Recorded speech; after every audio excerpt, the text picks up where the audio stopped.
Hey, I'm Derek, it's me, Derek, and welcome to Stop Skeletons from Fighting.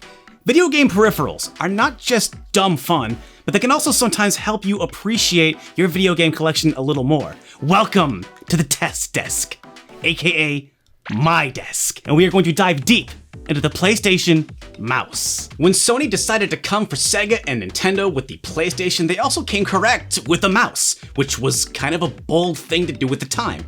The PlayStation launched with this thing, and games supported it all the way through to the 2000s. The mid to late 90s were kind of a golden age for console mice. Super Nintendo, PlayStation, Dreamcast also launched with a mouse, even the Sega Saturn, and of course the rare Japanese-only N64 mouse, which I've covered once before. Over 70 games use the PlayStation mouse, FPS, RTS, shooters, puzzles, adventure games. Games you might have in your collection and in many cases are improved with the mouse. This video was actually chosen by our supporters on Patreon. I was actually surprised that a ton of people didn't even know this thing existed. We have polls semi-regularly for episode topics, and you can vote for future SSFF videos by joining the Patreon. We are inching closer to our goal of 1,100, where we pledge to buy a Zeebo so we can get first-hand time with their incredibly strange ports, including the Resident Evil 4 port. But anyway, like I said, the PlayStation mouse had a ton of support, so I decided to dig deep into what I have in my collection, which is finally up to find all of the secrets. Welcome back to Punching Weight, a celebration of the weird, ambitious, and unnecessary, and this is Secrets of the PlayStation Mouse.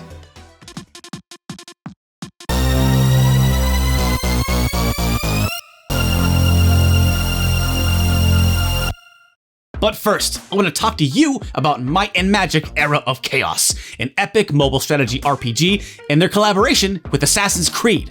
What if Sandro decided to conjure artifacts from another world, but also managed to summon Ezio and Cassandra? Use Cassandra's Spartan units to rip through enemy lines, or watch Ezio decimate his enemies with his might. That's that hashtag, the Mighty Creed. And that's not all, players will get to experience all new levels and story featuring Cassandra and Ezio. They gotta stop Sandro! He's a skeleton and he's doing lots of fighting. Historically, I have strong feelings about this kind of thing. Players will get a reward package that includes a recruitment letter that can unlock the Creedster himself. Cassandra has got to be one of my favorite heroes because she don't take no crap. Leave a comment and tell me what your favorite is below. And don't forget to download Might and Magic Era of Chaos using the link in the description below. Like all console mice made in the 90s, the PlayStation mouse is analog with a rubber ball in the middle. Trust me, I'm an expert. I guess I'm kind of the YouTube expert on console mice now. A boxed copy, which I managed to scoop up a few years ago, but for a little more than this $7.99 GameStop price tag, costs a little more than that. These actually came with a PlayStation mouse pad.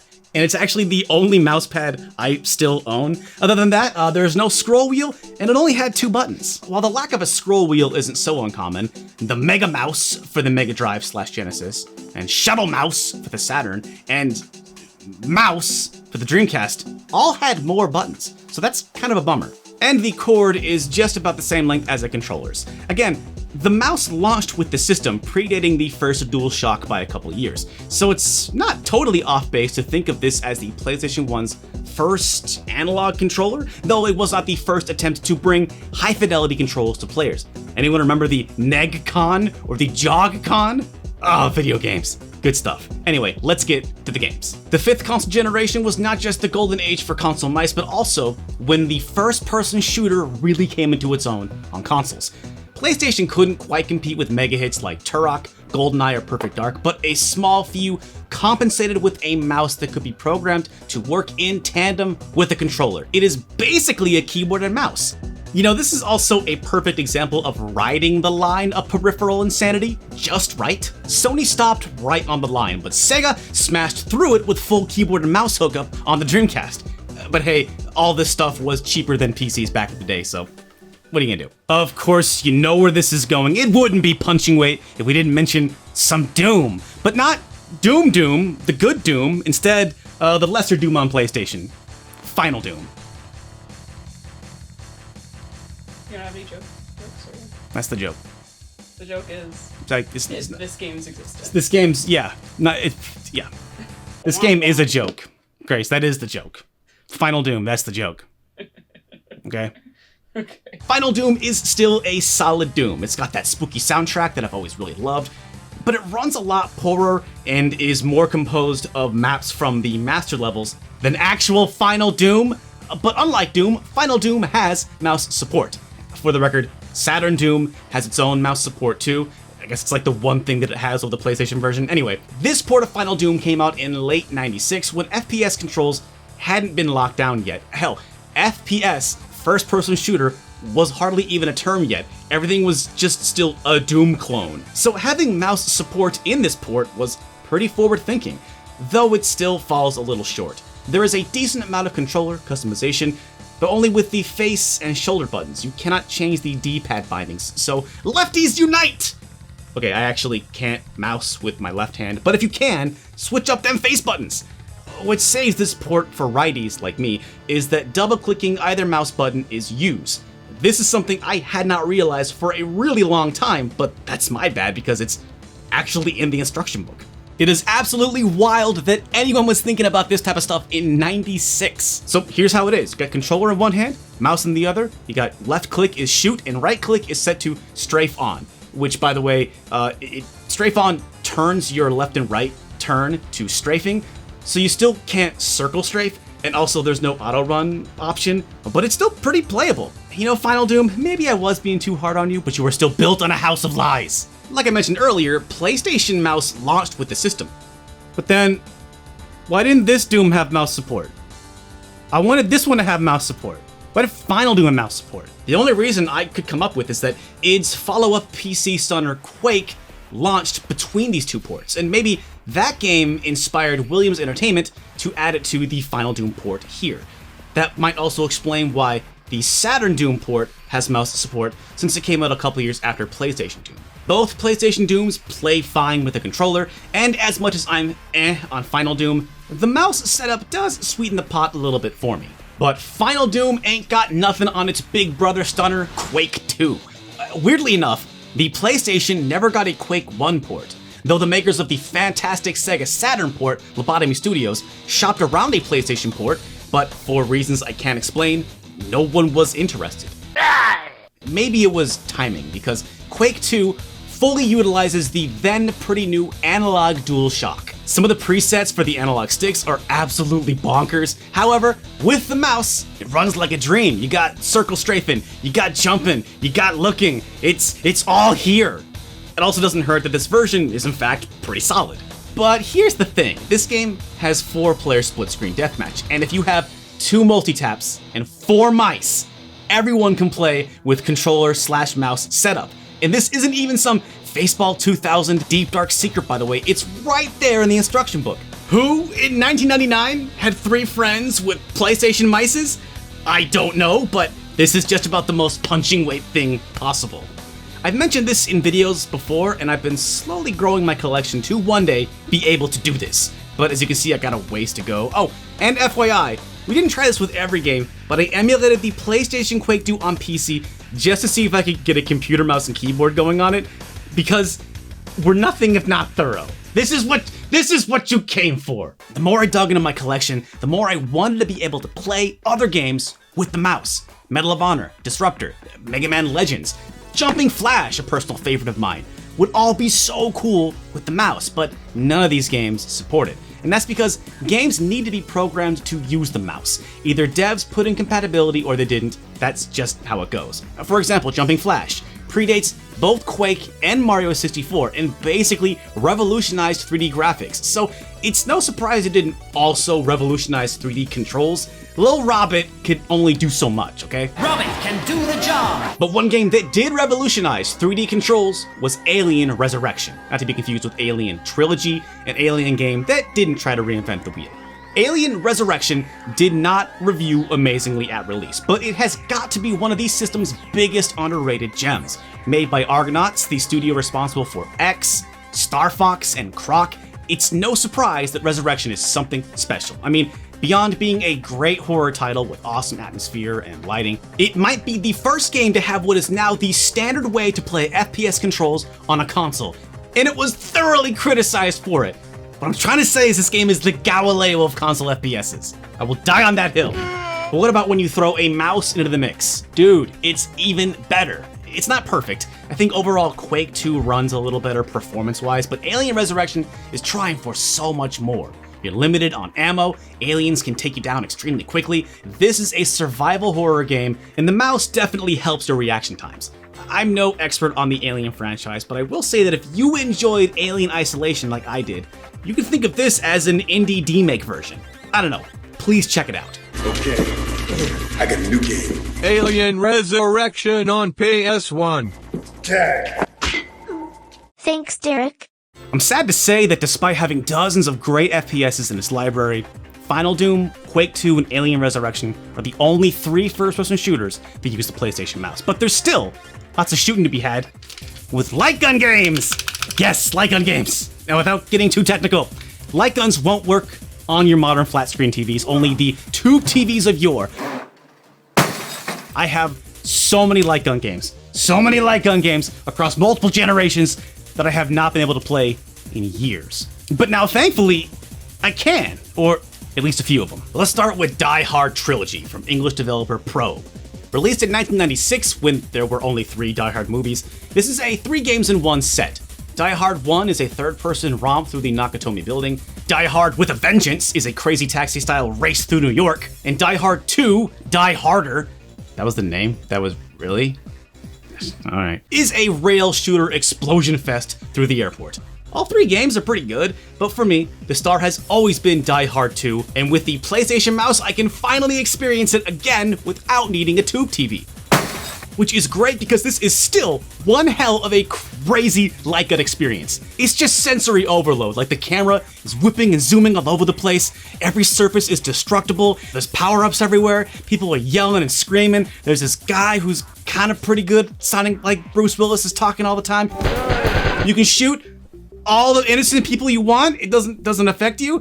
For f***'s sake, how many terrorists are there? Oh, and when you get hit, the entire screen ripples, and that's bad enough because there's explosions and stuff happening everywhere already, and all with a pretty rock-solid frame rate, it's still a sight to behold and makes Virtual Cop look like a slideshow. And the music kind of slaps too. This game, using the mouse, is kind of a big deal for more reasons than just being able to finally play it on a flat screen TV. See, even if I did have a proper tube TV, I wouldn't be able to play this game because there were multiple PlayStation 1 light guns, and this is not the one that I can use with it. For example, the Namco GunCon is the best one and actually the only one I own, but it came out mid-generation and doesn't work with every shooter, like Die Hard here. Early on, Konami's Justifier was the standard bearer, but there are numerous light guns for the PS1. The ability to play with the mouse, it's not only cheaper, but takes up way less space in your home than a proper tube TV and an assortment of different light guns. And for the record, if I also had a copy of Area 51, which I don't, I'd be able to use the mouse with that too. Hey, and as I was making this, I didn't realize that there's actually a lot of flashing images coming up here, so just want to let you know that if you have epilepsy issue, the light gun footage coming up here has lots of flashing images, so skip to 1454 if that's an issue for you. Thanks. Thankfully, these aren't the only 2 light gun rail shooters that use the mouse. When it comes to light gun games on the PlayStation, nobody crushed it like Namco. 2 Time Crisis games, 3 Point Blank games, and all of them certified dingers. And not a one works with the mouse. Or that's what I thought. You see, none of these games state they have mouse compatibility, but still, I had them, so I booted them up just for the hell of it. And of these 5, the first Time Crisis does in fact work with the mouse. This is again, not advertised anywhere on the case or in the book or anywhere on the internet? Am I the first idiot to test the PlayStation mouse on all these games? Probably. But there could be a reason for this. The mouse works just like the GunCon, and I mean just like the GunCon, meaning there is no reticle to help you aim. It does play, but not at all like you'd want. Time Crisis was bundled with the GunCon. It was the flagship GunCon game. I got the big deluxe editions of Time Crisis 1 and Point Blank 1. That is actually how I got my 2 GunCons. So why would you want to draw attention to the mouse? But then also, why even put the option in there? Playing with a controller, there's a little blue dot to help you aim, and there's that blue dot for the menus with the mouse, but not in the actual game?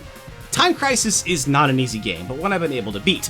But playing blind with the mouse, I couldn't even get to the first boss. I tried over and over and over. Couldn't do it. could not do it. The clock beat me every time. It was a crisis of time. I couldn't go fast enough. But I'll be honest, it's nice just to play this game again, even if only barely. Thankfully, there's a pair of light gun shooters that were forward-thinking enough to support the mouse. Next, it's Project Horned Owl from Alpha Systems. Right on the back cover of the book, it even advertises that the mouse lets you enhance the destruction. Horned Owl is a pretty interesting little gem. Released in 1996, seeing this much anime and mecha in an American game was rare. This was way before Crunchyroll and Toonami, kids. Anime was barely a thing over here. So it gets points for that. One thing I found interesting is how you reload. Instead of some combination of buttons like in Die Hard or Time Crisis, you whip your reticle to the side of the screen instead. It kind of simulates shooting outside the screen to reload. Also, the terrorist group in this game is Metallica. We have reports of Metallica terrorist activity on the Metro Highway. For real. Only one L in this Metallica. I guess that's all you needed to avoid the wrath of Lars Ulrich? Good thing this game wasn't titled Project Horned Napster. Overall, I don't have much to say about this one. It's neat, but the real star is Alpha's follow-up shooter and spiritual successor, Elemental Gearbolt. This is a classic and a real hidden gem for the system. More anime cutscenes, a pretty rich world and story, though most of that's in the book, gorgeous orchestrated soundtrack, and its own awesome take on the genre. In Gearbolt, there is no reloading, just 3 weapons with different strengths and shooting speeds that you can switch to at any moment. This makes it much easier for the mouse. However, it's a pretty demanding shooter. The meta of the game is finding all the fairies hidden in stages for bonus points in order to level up your character faster. Without these extra points for higher levels, the later stages only get harder. Unfortunately, there's no option to increase mouse sensitivity, so it's baseline more difficult to react in time to make the shots you need. It's a tough game already, but with the mouse, you gotta play on practice difficulty. But it's still a solid way to experience this amazing game without a light gun and tube TV. I could make a whole video about this game. In fact, I did! Way back in the prehistoric time of 2012. Damn, kid, there ain't no pandemic going on back then. Get a haircut! There's actually one more light gun game of note that does use the mouse, Ghoul Panic. This is another Namco GunCon joint, but it only came out in Japan and PAL. It breaks my heart because it's supposed to be a lot like Point Blank. I guess I'm gonna just stick with that DS port. There's another game I want to point out, Gunfighter: The Legend of Jesse James. This is a bull-faced ripoff of Time Crisis. Not really a bad one, so I'd actually recommend it. However, no mouse support, but I just wanted to give it a quick shout out. Here's one you're probably curious about, Resident Evil Survivor, aka Resident Evil Gun Survivor. While the spiritual sequel, Dead Aim, on the PS2 has mouse support, this one does not. But this game is such a garbage game, there's still enough fun, air quotes, fun, to be had with just a controller. I think the game was supposed to be played like you walk around with this and you shoot with this hand, so maybe the game is supposed to be kind of streamlined. Maybe. Back in the day when people thought PC mouse games, they weren't thinking of shooters as much as they were thinking about adventure games. Adventure games were also an important niche in Japan, so really, this is what the mouse was made for. Well, not Clock Tower, yes. Yes, no, Clock Tower is exactly what they made the mouse for. Let's all thank Clock Tower. Probably only a handful of weirdos like me play Clock Tower with the mouse.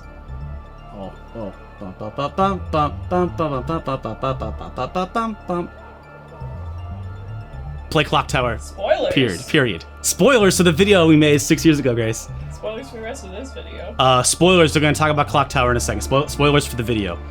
We're not actually talking about Clock Tower yet, but stay tuned for Clock Tower. And there are plenty of adventure games to go around. Myst, Riven, Discworld, XCOM, SimCity 2000, Snatcher, Police Knots, Tokimeki Memorial. I know a few of you will never forgive me if I didn't at least mention Broken Sword. The mouse was even bundled with a sim game called A-Train, or AIV Evolution Global, though I don't think I've ever seen this bundle with my own eyes, but this might be the only game that came bundled with a PlayStation mouse. The only PlayStation mouse bundle, as far as I know. But of course the first series that comes to mind when I think about adventure games are the Clock Tower games. Clock Tower is still a PlayStation horror classic, and the mouse just makes you want to play through this whole game again. Oh, It's been 6 years? Oh my gosh. And the mouse is great here, adding some extra fidelity. Hey, Scissor Man, meet Mouse Man. Fun fact, The original Clock Tower on Super Nintendo did not support the Super Nintendo mouse, while the Japanese-only PlayStation remake, Clock Tower First Fear, does have mouse support. Really, that's just another point in the column for that remake. And of course, the elephant in the room, Clock Tower 2 Struggle Within, aka Clock Tower Ghost Head. We're gonna get this out of the way real quick here. I do not recommend you play Clock Tower 2. Grace asked me to put Clock Tower 2 on the TV here. I said no, I won't do it. Don't play that game. I have 2 copies of it for some dumb reason, and neither of them is on the screen right now. So much I don't like Clock Tower 2. Don't do it. I love bad games, but this is the most obtuse, poorly planned, half-baked horror game I've ever played. For example, if you don't happen to look at this suit of armor in the very beginning, ooh, spooky. It'll arbitrarily kill you like 7 hours in, and that's it. Boom, game over, start over from the very beginning. Do not play this game. But if you are going to play this game, you might as well make it as pleasant as possible, so yeah, I would recommend the mouse. To be honest, my PS1 adventure collection is pretty sparse. In terms of mouse compatibility, the only other game I own is Dracula Resurrection, which is a port of a PC game. I'm not too familiar with this game, but like you'd expect, the mouse is a nice touch. It's not like these games are unplayable without the mouse, but I'd say if you got one lying around, you might as well. Or if you are a big fan of adventure games and got a lot in your collection, you should get a mouse. One adventure game I do have that does not support the mouse is D. It makes sense that it doesn't work, but this is Kenji Eno we're talking about, so I had to double check. Nah, doesn't work. But anyway, this has been your public service announcement. Play D. It's available on Steam and GOG and other stuff. Play that game, it's amazing. Anyway, if you have watched this channel over the years, you know I have a very special place in my heart for real-time strategy games on consoles. The very first episode of Punching Weight covered an RTS on the damn Game Boy Color. RTSs were made for a full mouse and keyboard, and consoles struggled with this for years. Now, there aren't that many RTSs on the PlayStation, but shockingly, there were 3 Command & Conquer games. However, only the 2 Red Alert games have mouse support, and they work great. I mean, Command & Conquer Red Alert's UI is pretty simple, and I don't mean the game is simple, I just mean it was ready-made for a controller and works great with the mouse. I was always more of a WarCraft 2 guy, and it's upsetting that the PlayStation mouse doesn't work with that game. I wonder about the Saturn port, though. And I'd say it's equally disappointing that PlayStation Diablo does not have mouse support, but the numerous console ports of Diablo 3 have proven that Diablo on a controller is more than possible. This has always been a solid port, by the way, and lack of mouse support does nothing to change this. Here's a weird one, Baldies! This RTS was actually a Jaguar CD debut. That version never came out in Japan, but this PlayStation port hit Japan in '98, while North America and PAL had to wait until 2003. Anyway, this might be the last PlayStation mouse game released, and what is even going on in this game? This is definitely not the same as Command & Conquer and WarCraft. Oh, and Worms! Does that count as a strategy game? Yeah, why not? I've read in some places that this game is mouse compatible, but that is not true at all. Ain't no mouse in these Worms. I'm not even sure why you'd want to play with the mouse. A controller is easier to pass around, which is what this game is all about. I mean, sit on a couch, multiplayer, pass the controller around, classic stuff. Moving on, there are so many different kinds of games on the PlayStation. What about puzzle and arcade games? Well, I'll tell you, not enough work with the mouse. But here are some interesting ones. Like Lemmings. Spoilers again. Spoiling the video again. They're so cute. I know, they're dancing and they're gonna... Are they gonna bonk? They're probably gonna blow up, I don't know. Lemmings and oh no more Lemmings. I feel like every time this game is brought up, you need to make a disclaimer that Lemmings don't suicidally yeet themselves off of cliffs. In real life, the reality is that they're just really bad at migrating sometimes. And hey, that's kind of what this game is all about. This is a PC classic, so of course, this has mouse support, and of course, it's great! It's too bad you can't use a controller in tandem to help scroll the screen or something like that, but what makes this port work is that right-click pauses the game so that you can make quick, clutch decisions.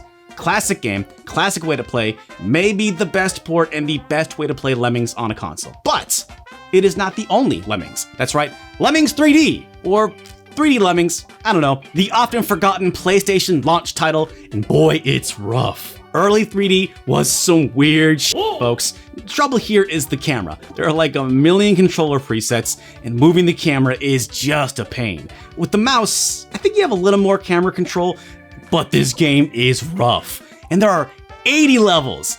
Little optimistic, but you know what? I appreciate your confidence. You got moxie, kid. The most ridiculous thing about this mouse is how long it was supported. Like this Atari Anniversary Edition. It was released in 2001 after the PlayStation 2 had already come out, but it has mouse support for every single game. Asteroids, Missile Command, Breakout, Tempest. And the mouse is not a bad substitute for the trackballs and paddles that these arcade classics had. And what's great is the various remakes of these games also supported the mouse. Arkanoid Returns, Breakout are two examples, but the one that I have is Tempest X3, or X sub 3, or just X. This is an updated version of Tempest 2000, an Atari Jaguar classic, with its super flashy graphics and pulse-pounding techno soundtrack. I remember thinking that it was the coolest and hippest game I had ever played back in '94. Did that cool lady just say Super Zapper Recharge? That is so cool. Tempest X3, or whatever, takes that style and cranks it to 11. Even flashier, better graphics, more music. It's a pretty great port and a pretty great time capsule of mid-90s techno aesthetic. The problem is that Tempest X3 doesn't advertise anywhere that it has mouse support. And guess what?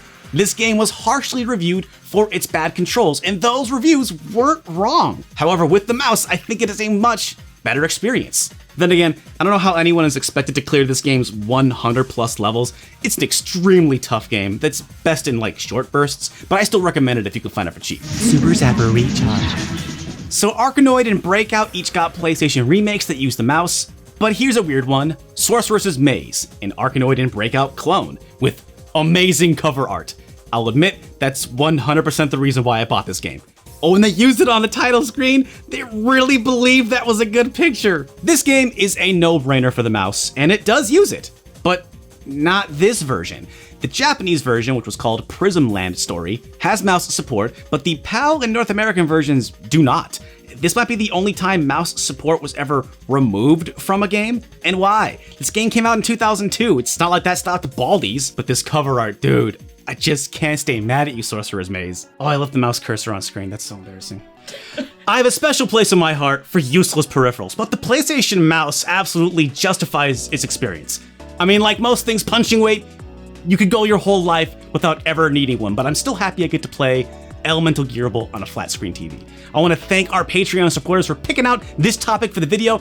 All of their awesome names are right here. You can join their ranks if you want to support Stop Skeletons from Fighting. But hey, if you cannot do that, times are crazy right now, and if your finances cannot do that, just keep watching, keep subscribing, keep liking and commenting. Next time somebody says, hey, what's a really fun YouTube channel? What's the dumbest YouTube channel you can think of? Tell them about Stop Skeletons from Fighting. Tell them about Uncle Derek.